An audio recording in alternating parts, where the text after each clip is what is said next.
So some people have been asking, what is it I do for a living? Well, I thought I'd answer that question. Stay tuned. Oh, this is Carlyle from Carlyle's Picks. Don't mind that. That's just some. So anyway, people. I'm stepping on parts. People have been asking, what do I do for a living? So I thought I would explain the process of my work and what it is I do for a living. Sit back, relax, and enjoy. I'll try to simplify things as much as possible. I know it's a little complicated, it can get a little technical, but I will try to simplify it so that you guys can understand the whole process. So, first of all, let us talk about the market. The market is a very reciprocal or circular thing. Every morning during trading days, Monday through Friday, the market opens and trading begins throughout the day. So throughout the day, you have orders that are going around and getting executed. And at the end of the day, so there is your trading. And then the next day, it's going to begin again. Trading goes out throughout the day and then ends, right? Now, within the market, you have individuals, potentially, which may want to trade. So let's say we have one individual here,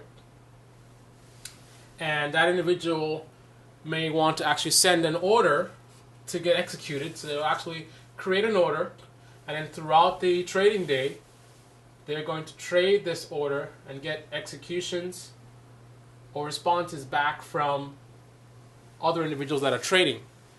So that's the way that process works. Now, of course, there's got to be another side. Every order, there has to be another side, just like any other order. I mean, you buy a car, there has to be someone that's selling a car, right? So this person wants to trade, then he needs a counterpart or someone else on the other side. So let's say he's buying, then this person's selling. This person's selling, that person's buying.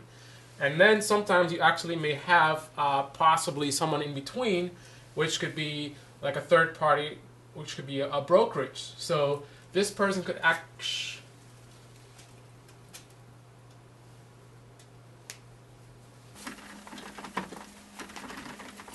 This is, I apologize guys, this is all wrong. This is, I don't know what's going on. I just, it's been a long week.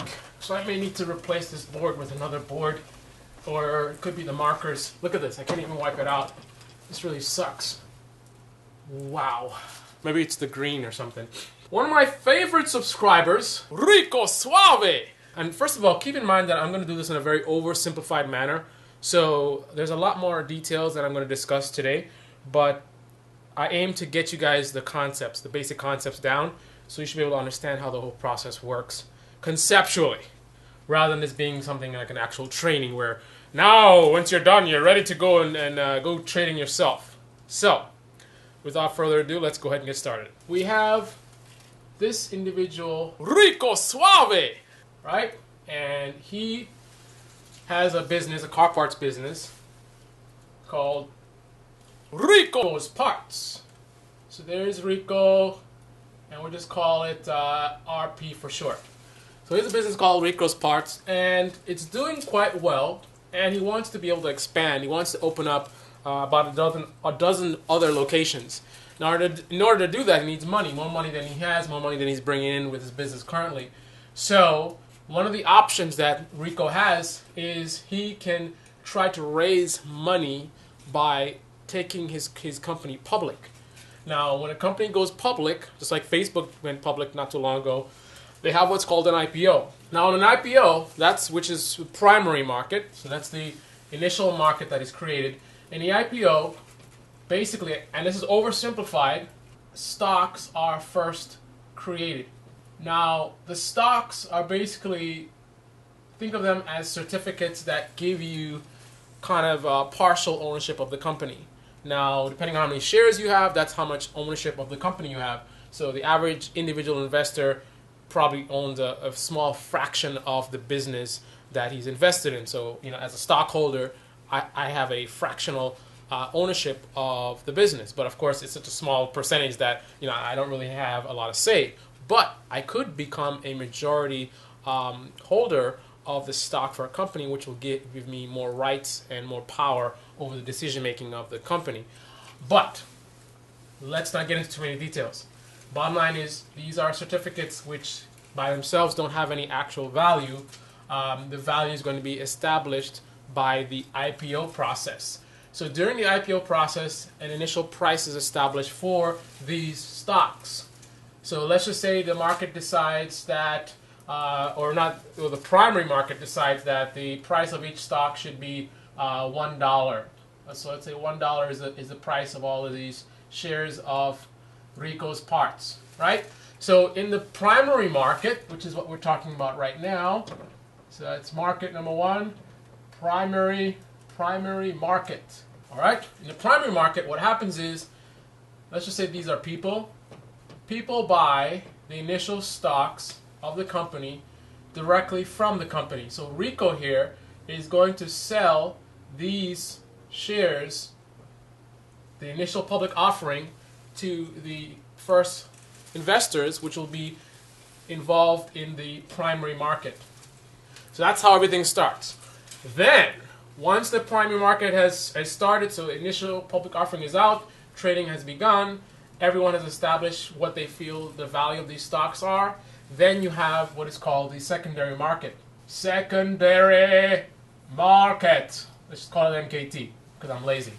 Alright, so, secondary market. In the secondary market, remember initially we have basically Ricoh's parts selling the shares directly to the public. That's the initial public offering, or the IPO, right? Now, in the secondary market, which I already wrote up here, now in the secondary market, basically those shares are now traded among the public. So these same individuals, which are the public, so here we have the first group of people, mostly investment firms and things like that. So this is the public. I can't even spell public! So there you go. So there's the public. They bought the initial shares. And now you have the rest of the public. So this will include everybody, a lot of individuals and whoever else.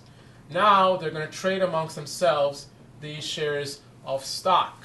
Now remember, the stock are just certificates, which the value of the certificates are established based on the market perception of the value of Ricoh's parts. So, initially started trading at $1. Then within the market, people determined that $1 is too low of a price because they're looking at some news about Ricoh's parts and it looks very, very promising. So they determined that the $1 is too cheap. So what happens is, this guy says, I'm willing to pay $2 for it because I think it really has a great value. And this guy says, oh wow, he thinks it's $2, so maybe there's something there, So he says, okay, I'm going to pay $2.01. The next guy says he wants to pay $2.02. And then you could have a kind of a domino effect where people start to say, man, this price is going up. They're looking at the stock market, looking at the charts, and they're seeing this going up and up and up. And all of a sudden, now you're trading at $3. It's like, wow, this looks like a good stock. It just started out. It's IPO. Who knows how far this is going to go? So more people start buying, and the price of the shares of this stock go up. Now, keep in mind, the certificates don't have any, and then generally in today's market it's all electronic, so there's no actual certificate. But these stocks generally don't have any real value. However, at any point in time, anyone here can cash out. This person can say, you know what, I'm done with Ricoh's parts. I made my money on the IPO. Now I'm going to sell all my shares. And then basically whatever the price is per share, multiplied by how many shares he has, that's how much money he's going to get. So if he has, if it's $1 per share, he's got 100, then it's $100. So if he cashes out, he can go and convert his stock into $100 cash and actually go and spend that as actual money. But as long as these people are trading, it's going to have no actual value. It's just based on the market conditions. It's kind of very much like eBay. Because the way eBay works, like let's say during Christmas time, there's a new toy that comes out. It could be worth $200, but because it's a brand new toy, it's hard to get. People could sell it for $400 or $500 just based on supply and demand. The price is based on what people are willing to pay. People really want that toy. You got to pay whatever people are asking, right? Same thing that happens in the market. So now, where do I come in? That's the basic rules of how this whole process works. Now, where I come in is with speed. You guys know I love motorcycles, I love cars, and obviously when I work, I'll do the same thing. So I work in a segment where it's called, there's many different terms, but it's called high-speed trading is one of the terms that's used, or high-frequency trading. And the way that works is you have an individual or investment company, whatever it is, that is sending these orders. Because how do you trade? You send the orders electronically through the internet, essentially. I mean, it gets to a much higher level. I don't want to get too complex, but there are situations where you'll have private lines or private connections that are highly secured. But there are people that trade over the internet. Those are individuals who log on to their accounts, like Trade King. They log on online on their computer and they send the orders and things like that. But bottom line is the orders are sent electronically. So you have a market like, let's say, or an exchange like the New York Stock Exchange, right? So here's the New York Stock Exchange. Here's an individual. This individual may send his order to a brokerage, let's just say Goldman Sachs or GS. So he sends his order to Goldman Sachs to buy 100 shares of whatever, and then Goldman Sachs takes that order and they handle the order. They send it out and they route it out to the exchange, right? They get executions or fills on the order. So just imagine you're buying parts, like I want to buy 200 ZX10 motorcycles. Okay, Goldman Sachs says, okay, I'm going to get you 200 motorcycles. They send the order to the motorcycle dealer, or in this case, the exchange, and the exchange has all the motorcycles here, and they fill that order, and they send those motorcycles back to Goldman Sachs, and Goldman Sachs sends it back to the individual. That's the way it works. So in this case, instead of motorcycles, it's stock. So he wants 100 shares of something, sends it to Goldman, Goldman sends it to the exchange, gets those orders filled, and kind of a receipt, I guess you could call it, is sent back to Goldman, which is sent back to the original customer. Now, where do I come in?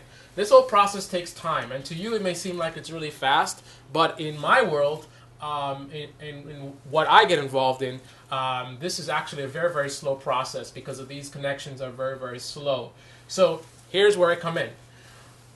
We have servers located right on the exchange.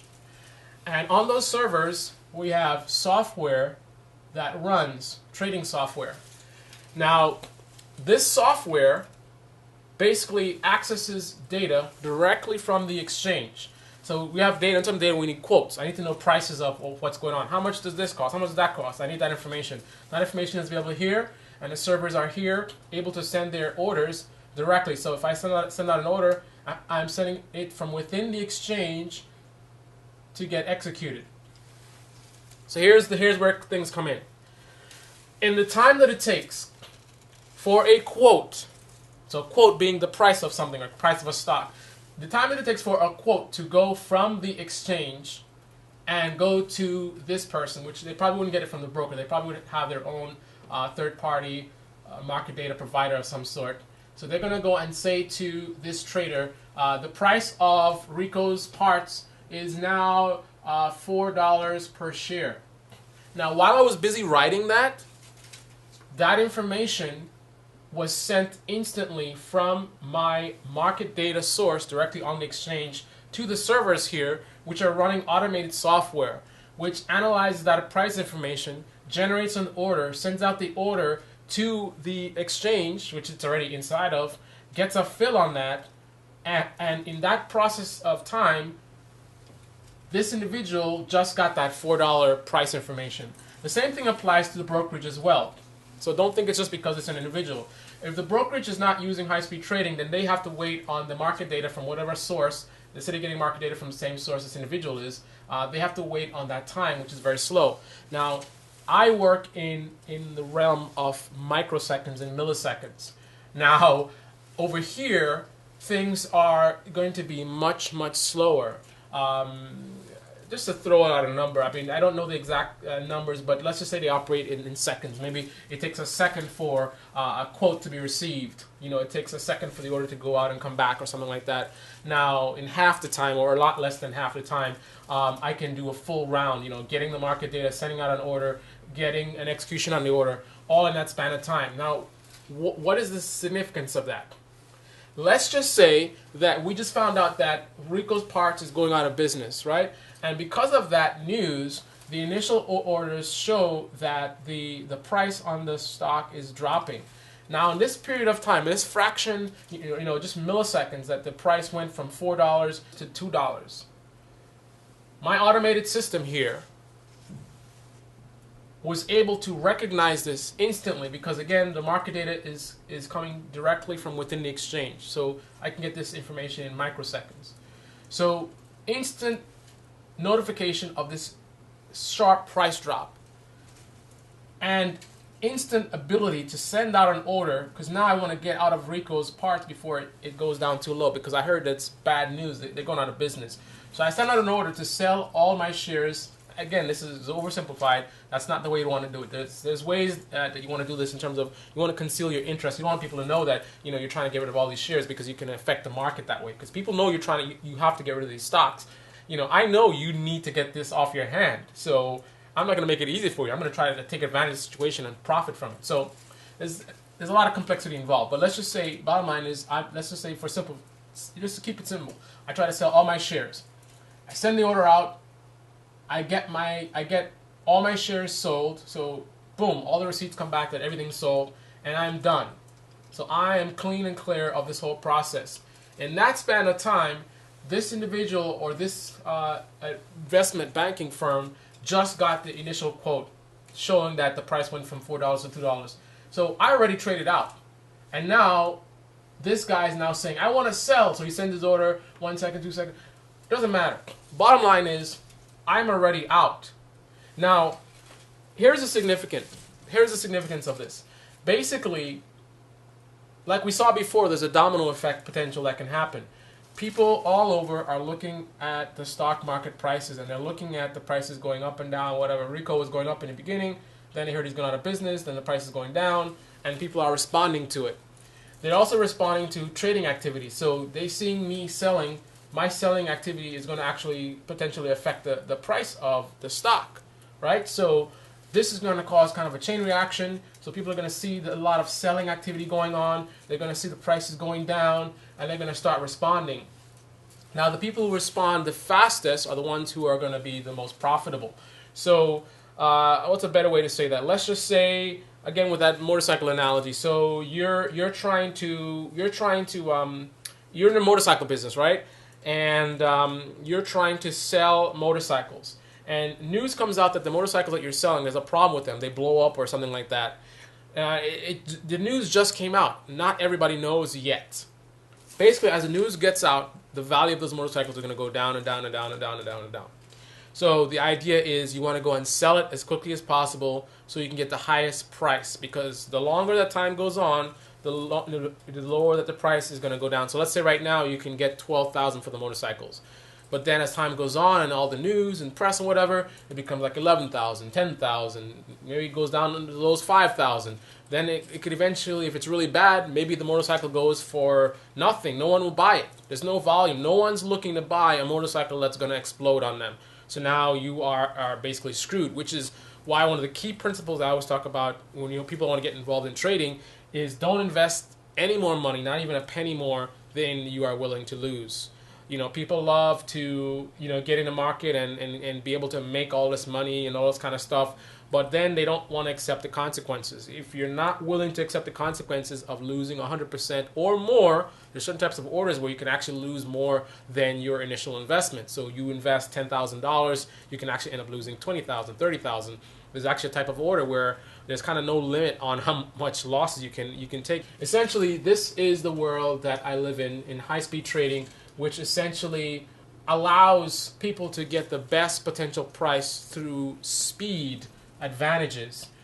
The market is a racetrack because it's all about speed. He who can get his orders fastest to the exchange wins.